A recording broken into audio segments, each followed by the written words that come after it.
ఈరోజు ఒక కొత్త విషయాన్ని తెలుసుకున్నాను, ఒక అనుభూతి. రావుల పిల్లలు 12 అవ్వాలి, 12కి స్టార్ట్ చేసేద్దాం, ఓకేనా? మరి మాకు చిల్డ్రన్ బైబిల్ స్కూల్లో ఫస్ట్ బ్యాచ్ ఒకటి ఉంది. కృష్ణవాళ్ళ పిల్లలు, ఆదముల పిల్లలు, హరివాళ్ళ పిల్లలు, రాజేశ్వరుల పిల్లలు, మా పిల్లలు 10 మంది. వాళ్ళ పాఠం ఒక 5 నిమిషాలు చెప్పి మనం ముందుకి వెళ్ళిపోదాం. వాళ్ళు సృష్టి గురించి విన్నారు. నెక్స్ట్ ఏంటి మీకు? సృష్టి పతనం, ఓకేనా? సృష్టి పతనం. ఆది యందు దేవదూతగా ఉన్న సాతాను అతని అనుచరులు దేవునికి విరోధంగా పాపం చేయడం వల్ల వాళ్ళు పతనం చెందారు. పతనము అంటే అర్థం ఇంగ్లీష్లో FALL, తెలుగులో పడిపోవడం, ఓకేనా? తెలుగులో పడిపోవడం. ఆడు పతనం అయింది కాకుండా భూమి మీదకి వచ్చి ప్రతి ఒక్కళ్ళు ఏం చేస్తున్నాడంటే పడగొట్టేస్తున్నాడు. అలాగే సృష్టిని కూడా పతనం చేయడం అనేది జరిగింది. 5 నిమిషాల పాఠమేనండి.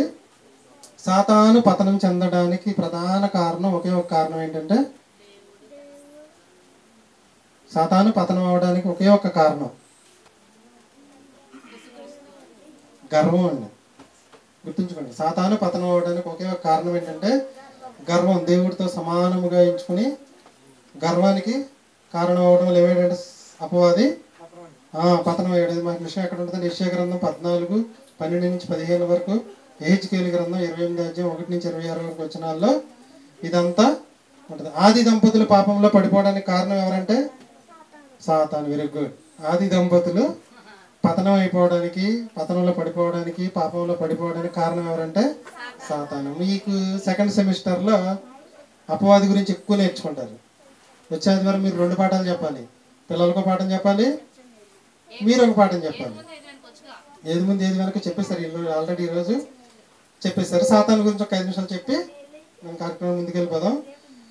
హిబ్రూ భాష, గ్రీకు భాష, ఇంగ్లీష్ భాష, తెలుగు భాష, అరబిక్ భాష మీ అందరికీ తెలుసు. ఈ భాషలో నేను ఈ భాషలో సాతాన్ని ఏమంటారంటే అన్ని భాషల్లో కూడా సాతాను సాతాను సాతాను సాతాను సాతానే అంటారు, ఓకేనా?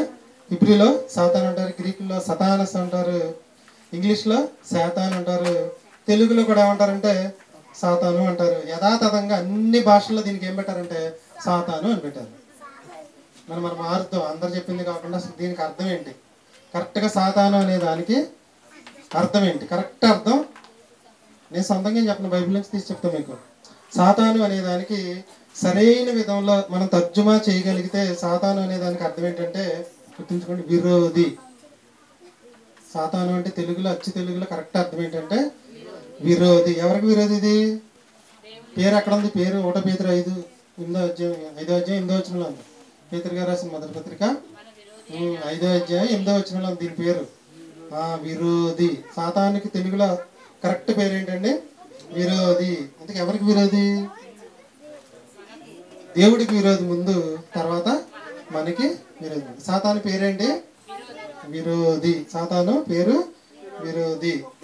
సాతాను పేరు కాదు, సాతాను అనే పదానికి అర్థం విరోధి. సాతాను అనే పదానికి అర్థం విరోధి. సాతానుకున్న పేర్లు మీ అందరికి నేను వచ్చే ఆదివారం ఫోన్లో పెట్టేశాను.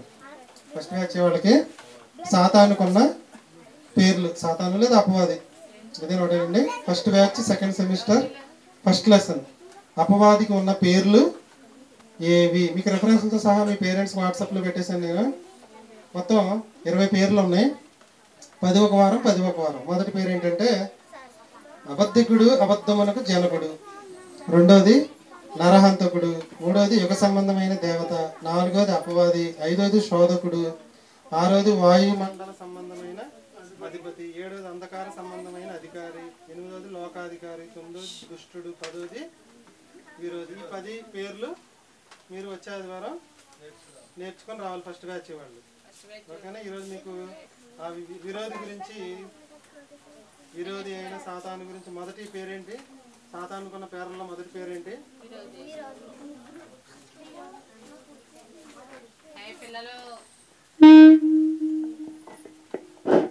సాతానుకున్న పేర్లలో మొదటి పేరేంటి? విరోధి అనేది సాతానుకున్న పేరుకున్న అర్థం. పేరుకున్న అర్థం ఏంటి? విరోధి. సాతాను అనే పేరుకి అర్థం ఏంటంటే విరోధి. సాతానుకున్న పేర్లలో మొదటి పేరు ఏం చెప్పాను మీకు? మొత్తం 10 పేర్లు చెప్పాను. అబద్ధికుడు, అబద్ధమునకు జనకుడు నై ఉన్నాడు. రిఫరెన్స్ ఏంటంటే యోహాను సువార్త 8:44. అబద్ధికుడు అబద్ధమునకు జనకుడై ఉన్నాడు. ఏ అబద్ధము ఆడని వాడు యేసుక్రీస్తు. బాగా చెప్పింది శ్రావ్య, నాకన్నా ముందు చెప్పేస్తుంది. ఏ అబద్ధము చెప్పనివాడు యేసుక్రీస్తు అయితే అబద్ధమే చెప్పేవాడు ఎవరంటే అపవాది. అపవాదికున్న పేర్లలో మొదటిది ఏంటి? అబద్ధికుడు, అబద్ధమునకు జనకుడు. ఫస్ట్ ఆదాము వాళ్ళ దగ్గరికి వెళ్ళి మీరు చావనే చావరన్నాడు. కటిక అబద్ధం కదండి ఇది. దేవుడు ఏం చెప్పాడు? తినమున నిశ్చయముగా చచ్చెదరు అన్నాడు. అబద్ధమునకు జనకుడు, అబద్ధికుడైన అపవాది ఏం చేశాడు? వెళ్ళి నువ్వు చావనే చావరన్నాడు.